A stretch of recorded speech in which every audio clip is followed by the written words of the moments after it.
a todas e todos, esse é mais um videocast do Breast Saving Group dedicado a quem faz reconstrução de mamas. Estou aqui com a minha querida amiga Gláucia Mesquita de São Luís para falar de um artigo publicado esta semana e que fala da experiência de reconstrução pré-peitoral versus retropeitoral no SUS, especificamente no serviço da Gláucia. Eu acho que é muito importante a gente valorizar as nossas publicações nacionais, especialmente as nossas publicações que são fora dos grandes eixos. Nós aqui que estamos no Norte e Nordeste também publicamos, também fazemos ciência e a gente fica muito feliz em trazer esse artigo, ainda mais com uma das autoras aqui.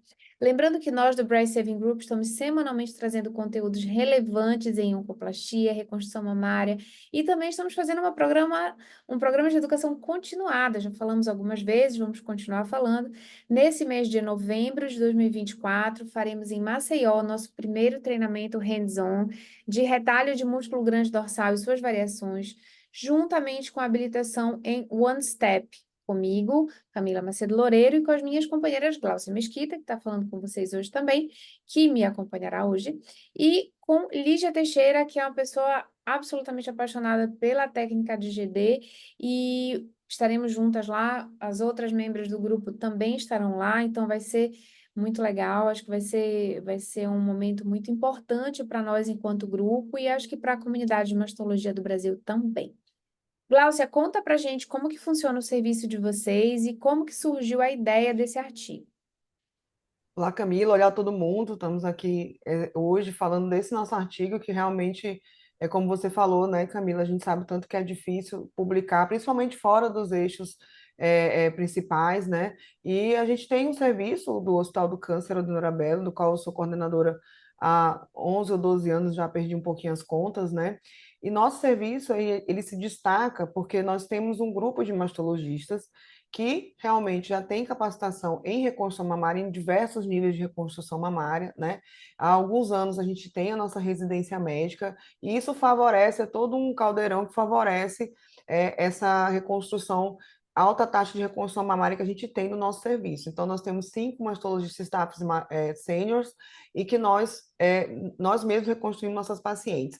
E a gente tem, dentro do hospital, que é um hospital filantrópico, é o Hospital do Câncer, Adenor Abrelo, uma possibilidade de doações, campanhas como Outubro Rosa, que a gente consegue angariar fundos para custear próteses mamárias. Próteses mamárias, material de lipoenxertia, centrífuga, tudo a gente conseguiu durante esses anos construir, né, esse ambiente favorável para reconstrução e para treinamento dos nossos residentes. E com isso a gente tem realmente uma taxa muito alta de reconstrução imediata, que no nosso serviço quem faz as reconstruções são os mastologistas, e a gente tem uma taxa de 80% de reconstrução imediata.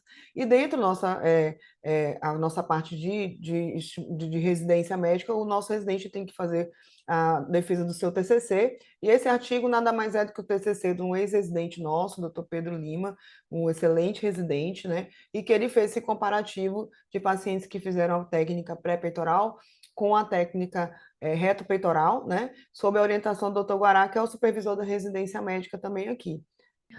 O mais importante é termos dados de vida real, né, de reconstrução nos serviços do SUS, que a gente sabe que tem muita limitação. Então, por exemplo, eu trabalho no serviço público aqui em Belém, que eu fui a primeira pessoa que veio para fazer a parte oncológica, a parte de reconstrução lá em 2015, quando comecei o meu treinamento em Barretos, e a gente já vê como, com muita felicidade, como os serviços vêm pouco a pouco, com toda a dificuldade que tem.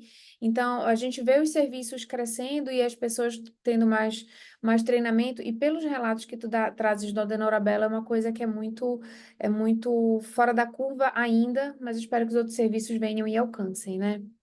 Então, eu acho que é muito importante, então, realmente a gente fomentar e fomentar os serviços, o treinamento de residente. Agora, uma coisa que eu acho importante também no trabalho é a gente falar, a gente já tem alguns trabalhos nacionais falando da técnica pré-peitoral, né, como uma nova emergência, uma técnica que ressurgiu, que ela foi abandonada durante um tempo.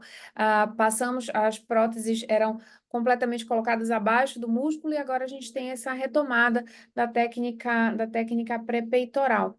Eu lembro lá em 2016, 17, a primeira prótese pré-peitoral que eu coloquei que foi completamente incidental. Era uma paciente que eu tentei colocar a prótese sob o músculo e não consegui.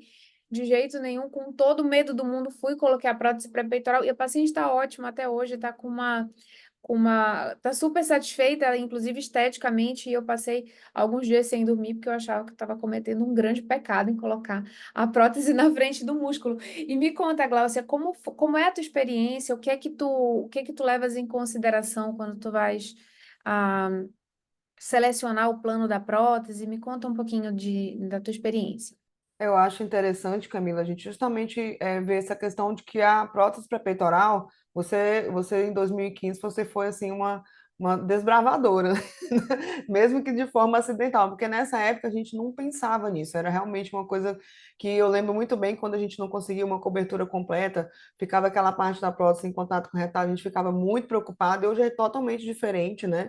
Eu acho que a gente foi amadurecendo com o tempo e é realmente uma técnica que ganhou muito mais espaço mais recentemente. Eu, particularmente, eu fiz a minha primeira prótese pré-peitoral mesmo, numa paciente, eu não vou esquecer que foi quando eu voltei da licença maternidade, foi em junho de 2021. Então faz muito pouco tempo, e com certeza naquela época eu escolhi a melhor paciente do mundo. Então eu acho o que talvez ajudou foi justamente a escolha da paciente. Era aquela paciente pequena, magra, jovem, com punch bom, com mama pequena, sem pitose, né? Então, é aquele cenário ideal para uma prótese pré-peitoral. E aí eu comecei a usar nesse cenário e também depois a gente vai criando mais coragem para usar nos outros cenários. E o mais interessante, Camila, é que realmente a gente vê uma facilidade, né, nessa técnica, mas você tem que ter muito cuidado, né, na escolha. E a retropeitoral já é uma técnica que a gente já pratica há muitos e muitos anos, e a gente tem mais segurança, então, sempre na dúvida,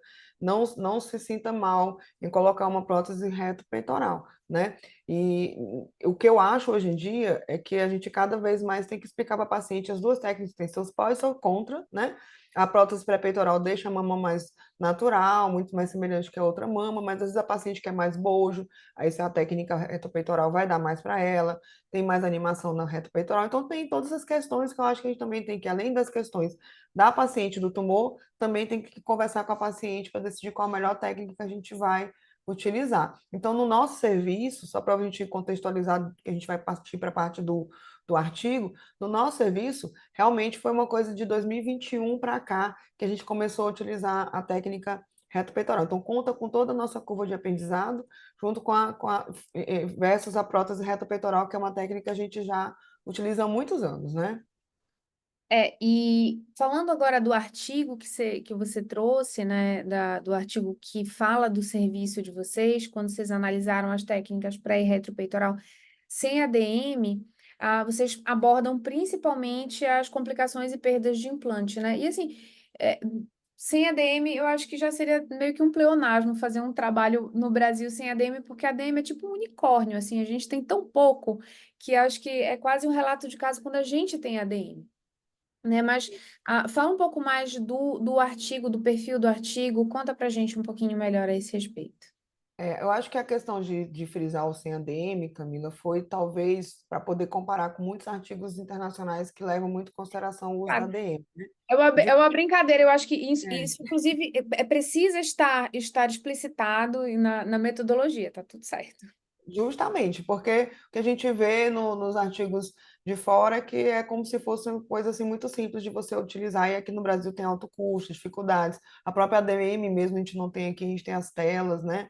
Enfim. E voltando para a questão do artigo, a gente, na verdade, é uma coorte retrospectiva, né? Que ela incluiu as pacientes que foram submetidas à mastectomia nipple sparing ou skin sparing, com reconstrução imediata, com prótese, que foi pré-peitoral ou reto peitoral, né, sem telas, né, tratadas no SUS e no período de 2021, de janeiro de 2021 até dezembro de 2022, e foram incluídas pacientes de todos os 5 staffs seniors, né, inclusive eu tenho muita vontade de saber quem sou eu naquele ABCDE, mas eu não sei.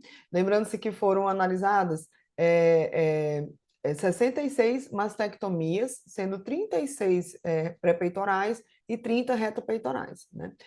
Foram avaliadas variáveis também, variáveis como a idade, o IMC, o tamanho da prótese, o peso da mama, o tempo de cirurgia e a perda do implante, né? E outros fatores também como tabagismo, quimioterapia neoadjuvante, radioterapia e o comprometimento linfonodal foram todos computados e analisados. Isso inicialmente foram comparados, então, né, os grupos de retropeitoral, pré-peitoral, e vocês não observaram diferença, né, entre as idades dos pacientes nos dois grupos, que foi média 48 anos. Nossa, eu fiquei impressionada com essa, muito igual, muito igual. Né? E houve uma diferença estatisticamente significativa na distribuição dos grupos em relação ao IMC, sendo que as pacientes do grupo pré-peitoral com IMC geralmente menor, por volta de 24, e o retropeitoral maior por volta de 27. Nos trabalhos de oncoplastia é muito difícil a gente ter uma uniformidade muito grande quando a gente fala de técnicas diferentes, né? Porque justamente você não vai simplesmente indicar por indicar, porque você precisa compor um grupo, você precisa realmente adaptar a técnica ao perfil da paciente. Eu acho que às vezes encontrar uma uniformidade perfeita é muito difícil na casuística, né? E geralmente é isso que você falou, principalmente quando a gente está iniciando, que você falou que a sua primeira foi em 2021, que é mais ou menos quando coincide com o início da pesquisa, a gente sempre tende a eleger as pacientes ideais para uma técnica nova, para que até a gente possa avaliar se a questão é a técnica ou é por a gente ter feito alguma indicação um pouco mais arrojada, né? Eu já falei para vocês como é que foi essa minha primeira caso, e com certeza essa minha paciente está nessa casuística, mama pequena, MC baixo, né? Então é um viés de seleção que, como você falou, é muito difícil a gente conseguir uniformizar, porque até mesmo a própria indicação da técnica tem um benefício maior nos pacientes mais magros, com mamas menores, né? E assim foram essas minhas primeiras cirurgias, até a gente ir se familiarizando com a técnica e criando coragem para realizar em mamas maiores, com graus maiores de pitose, né?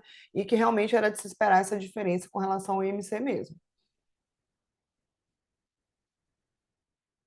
E assim, quando eu vejo hoje os casos que a gente discute lá no nosso grupo, e é muito impressionante como esse arrojo veio depois, né? Que a gente vê as mamas que tu reconstrói, as mamas realmente super bonitas e super volumosas, até com técnica pré-peitoral, e muito, muito bonito de ver. Esse viés de seleção do trabalho, ele vai seguir, né, na distribuição dos grupos. Então, por exemplo, os pacientes de pré-peitoral, que vocês relatam lá sempre, utilizando próteses menores, uma média de 380 ml versus 440 nas próteses retropeitorais, e as mamas também pesavam menos, justamente por conta do perfil selecionado de pacientes, né? Eram 276 gramas versus 499, com um tempo cirúrgico menor, que também é esperado, porque se você tem uma mama maior, você tem um tempo cirúrgico maior, e se você tem uma técnica que não precisa fazer o pocket para colocação, o pocket retromuscular, você também vai ter um tempo menor. Então, tá tudo isso ok, e tudo isso foi estatisticamente significativo. Essa questão do tempo cirúrgico também pode estar relacionada com o fato de que as pré-peitorais não demandaram muitas vezes a simetrização contralateral, além da questão da confecção do pocket, porque justamente a gente consegue fazer uma mama mais natural, né? Glaucia, É, o que que você tem a acrescentar sobre esse ponto?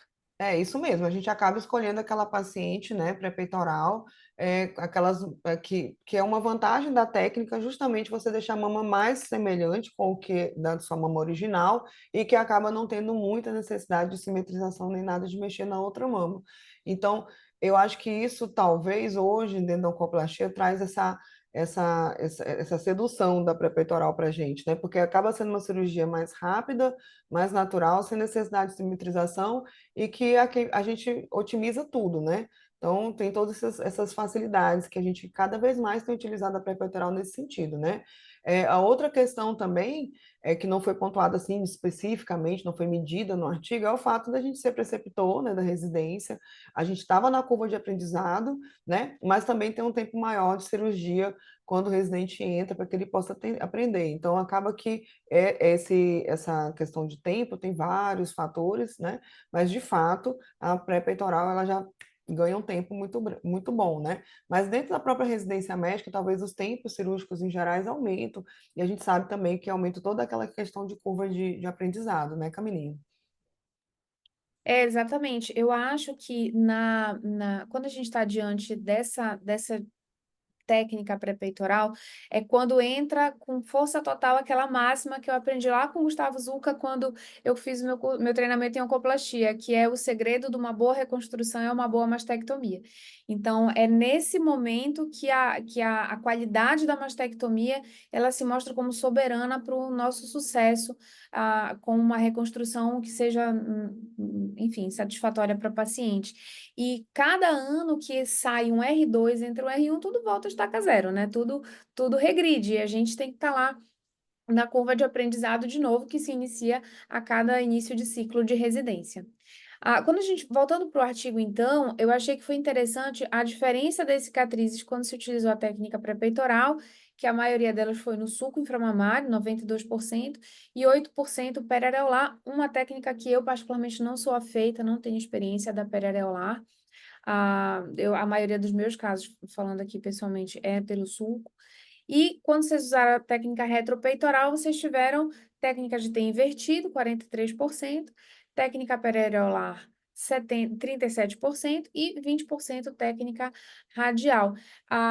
Essa técnica em T invertido, realmente, eu não tenho muita experiência, eu não tenho nenhuma experiência, na verdade, em fazer pré-peitoral, né? Mesmo que eu faça, que eu sempre utilize aquele pocket, aquele retalho dérmico, para fazer o pocket inferior, como você também já falou comigo que você utiliza, eu nunca tive coragem de botar pré-pack uma prótese de reconstrução, né? E me conta um pouquinho mais dos critérios de seleção, skin reducing vocês fazem, pelo visto, né? Vocês fazem com muita técnica de ter invertido. Como que funciona isso para você?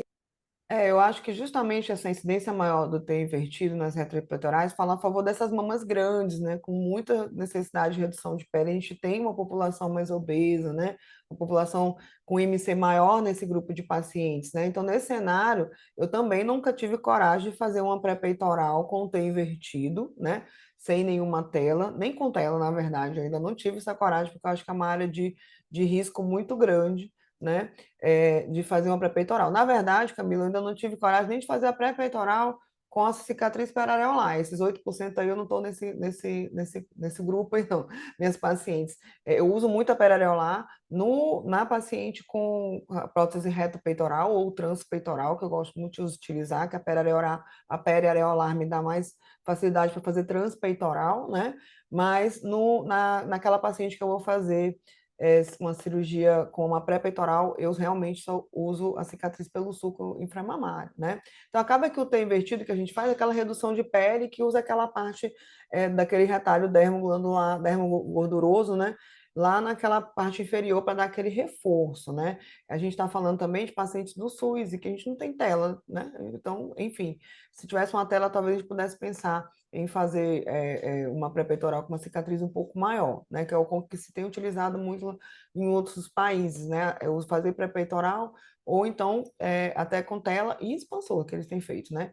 E a integridade do pocket às vezes não é muito boa, né? Aquele retalho ajuda muito a gente no polo inferior e até mesmo podendo aumentar fazer tanto o reforço, né, do músculo ou aumentar o volume de capacidade do volume da prótese, né, Camila? A gente já tinha conversado sobre essa questão desse retalho, uma vez que a gente estava discutindo uma paciente, mas eu vi que tu também usa como complemento do músculo, não é isso? Conta para Eu mim. uso, eu uso. Às vezes, quando é precisa uma prótese muito grande, eu já até desinseri o músculo e suturei nesse pocket inferior, que fica uma loja bem ampla, uma loja bem que a gente consegue alocar próteses de grande volume sem muita dificuldade. Então, é isso, é uma ADM endógena, digamos assim, uma autóloga, né, da paciente. Eu gosto bastante disso.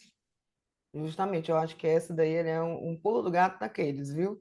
De curso de oncoplastia, viu, Camila? Voltando ainda para a nossa análise de grupos, né? Apesar dessas diferenças estatisticamente significantes entre os grupos, na distribuição dos grupos, não houve diferença entre as duas técnicas em relação à perda do implante, que foi um dos dados principais que o estudo queria avaliar, a complicação maior, né, de uma reconstrução, que seria a perda do implante. Não teve nenhuma diferença. O que eles observaram foi uma tendência a um tempo maior para a extrusão do implante, né, das próteses pré-peitorais, que foi 180 dias nas próteses peitorais versus 48,5 dias nas retropeitorais, né? Com um P limítrofe de 0,06, eu não sei ainda quais são os fatores que estão relacionados a essa perda do implante mais tardia, né? Porque a reto peitoral parece que já tem, quando vai complicar mais precoce, né? 180 dias é muito tempo, né, Camila? É isso. E falando da extrusão, a taxa de extrusão do implante em geral foi de 12%, né? Sendo o grupo pré-peitoral de 17% e 7% retropeitoral. Não teve, como tu falaste, né, significância estatística, então não foi considerado como tendo impacto, né, a diferença. Nos diferentes fatores que vocês analisaram para a taxa de extrusão, tem alguns que são nossos velhos conhecidos, né? A radioterapia adjuvante, o IMC, a quimioterapia neoadjuvante, tabagismo e estadiamento. Dentre eles, o único que demonstrou ter uma relação com perda de implante foi o número de linfonodos acometidos, veja você, né? Esse grupo de pacientes acaba tendo maiores indicações de tratamento adjuvante com químio e rádio, e esses fatores poderiam ter contribuído para esse desfecho pior em relação à reconstrução. É importante, viu, Camila, a gente frisar que nós estamos falando de uma população onde 70% eram estágio 2 e 3, e mais da metade das extrusões ocorreram nesse grupo de pacientes de tumores localmente avançados, né? A gente já sabe há muito tempo que o maior fator prognóstico, mesmo para o próprio câncer de mama, é o próprio status linfonodal, e é uma mistura de fatores, né? É pacientes com vários desfechos desfavoráveis, agressividade do tratamento, ela acaba ganhando mais químio, mais rádio, e isso talvez predispõe a maiores complicações cirúrgicas. Já é uma paciente que vem com um perfil mais espoliado, né? Paciente que vem num tratamento de quimio mais agressivo, que às vezes a gente não consegue dar o suporte que a gente gostaria, status nutricional, enfim, acho que com tudo isso que são variáveis difíceis de analisar, também podem ter influenciado, né? Então, a conclusão a que vocês, autores, chegaram no artigo é que não houve diferença na perda do implante entre essas duas técnicas, pré e retropeitoral, sendo que o volume de acometimento axilar seria o fator determinante para a extrusão, porém, é uma amostra que vocês consideraram pequena e que houveram esses vieses de seleção. E lembrar também que era no início da curva de aprendizado, né? E mesmo no início da curva de aprendizado, a gente não teve diferença na taxa de extrusão. Eu acho que isso é um dado importante da gente refletir nessa situação. Então, eu Uhum. considero que uma técnica, em termos da pior complicação, seria realmente, de fato, semelhante à outra, tá, Camila? Mesmo sendo um N pequeno. Eu acho que o trabalho ele foi muito feliz em levantar os nossos dados institucionais, porque é uma das dificuldades que a gente sempre tem, né? Levantar dados nossos mesmo, né? Uma realidade SUS e tumores localmente avançados. E aí, eu lembro muito bem da minha tese de doutorado, que foi qualidade de vida e reconstrução mamária em pacientes com tumores localmente avançados. E um dos meus, da minha banca, falou que a gente aqui no Maranhão tem muita coragem em reconstruir essas pacientes imediatamente com tumores avançados, né? Então, assim, na minha defesa de tese, o que eu mostrei foi que mesmo com todas as questões que a gente sabe que estão relacionadas a complicações da contratura, efeito da radioterapia e tudo mais, essas mulheres que tiveram reconstrução versus aquelas que não foram reconstruídas tiveram qualidade de vida melhor, e isso quer dizer que a gente não pode deixar de oferecer isso para essas pacientes, né?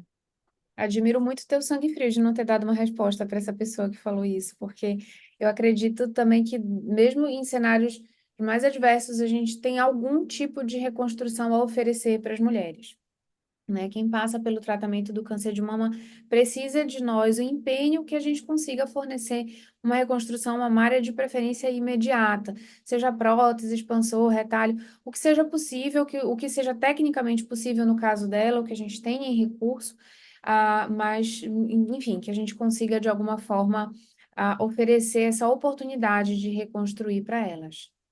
É isso mesmo, Camila. E a gente sabe que, né, não é todo mundo que tem a estrutura que nós temos aqui no Hospital do Câncer no Mirabelo, né? Muito pelo contrário, né?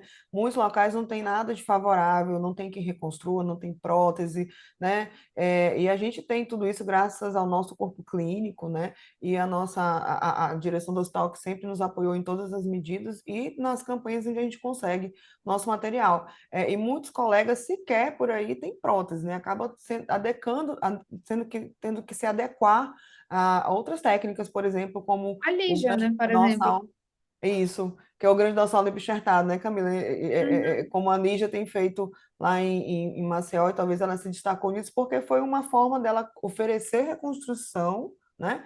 Mesmo no ambiente que ela não tinha prótese de forma nenhuma, e aí tá toda a casuística dela espetacular, e o importante mesmo é que a gente possa sempre salvar mamas, né, Camila? Não, eu tem uma frase que diz que o que a vida quer da gente é coragem, né? Então, acho que a gente tem que ter coragem de, mesmo se desafiando, dizendo, olha, essa técnica eu não domino, mas eu vou estudar, vou me dedicar, vou me empenhar para poder oferecer, já que eu não tenho o recurso da prótese, que eu vou oferecer alguma forma de reconstrução para essas mulheres. Então, isso é uma batalha que tem que ser nossa, a gente tem que chamar para si essa responsabilidade, enquanto pessoas que a maioria de nós aqui foi formada pelo SUS, foi formada muitas vezes em universidades públicas, então a gente precisa devolver para a sociedade esse benefício e as mulheres realmente precisam bastante. E é Ah, isso que a gente tem como objetivo aqui no Breast Saving Group, né, Camila? Ser uma ponte entre toda essa diversidade brasileira, dificuldade, levar essas informações, levar treinamento para quem quiser, né? E eu queria realmente, assim, agradecer ao nosso ex-residente, o doutor Pedro, que fez esse levantamento super importante, doutor Guará, por poder orientá-lo, um orientador espetacular. Todo mundo já conhece a expertise, a sabedoria do Guará, que é um cara, somos assim, do time espetacular. Guará. E todos os nossos mastologistas do serviço, né, que fazem o melhor para tratar e reconstruir as nossas pacientes, né, permitindo que a gente tenha essa taxa de mais de 80% de reconstrução imediata no SUS, né? Muito obrigada a todo mundo que faz parte desse contexto aqui no Maranhão, que sim, no Maranhão a gente consegue fazer tudo isso. E quebrar o paradigma, né? Quando a gente ouve você falar que você tem prótese à disposição, que você tem os recursos que você tem, é muito chocante, mesmo para nós que somos periféricos, né? Que não somos dos grandes centros, a gente, nossa, tem tudo isso no Maranhão. E sim, de fato tem. Não é preciso você estar nos eixos de sul-sudeste para você conseguir oferecer recurso para as reconstruções das pacientes. Então, queria parabenizar vocês por todo esse esforço que se reflete no cuidado às pacientes, nas taxas de reconstrução super altas e de boa qualidade que vocês têm. E também queria parabenizar vocês por esse artigo, né? É tão importante a gente fazer ciência, é tão difícil a gente fazer ciência, ser uma estrutura voltada para fazer ciência, para publicar no Brasil. Então, eu acho que precisa ser louvado o esforço de vocês e, de fato, sigamos, né? Ah, queria, então, agradecer, acho que foi a tua fala final, né, Gláucia? Sim, sim, já Ela. terminei. Já. Então tá, então encerrando este novo nosso videocast, mais um videocast do Breast Saving Group, dedicado a todas e todos que fazem oncoplastia e reconstrução mamária, agradecendo novamente a toda a nossa luxuosa audiência. Muito obrigada pelo tempo e pela atenção de vocês. Se você está curtindo o nosso trabalho, siga-nos no Spotify, nos dê 5 estrelas se quiser. E nos acompanhe o nosso conteúdo pela Macadu e pelo nosso Instagram, @Price Saving Group. Um beijo e até a próxima. Tchau!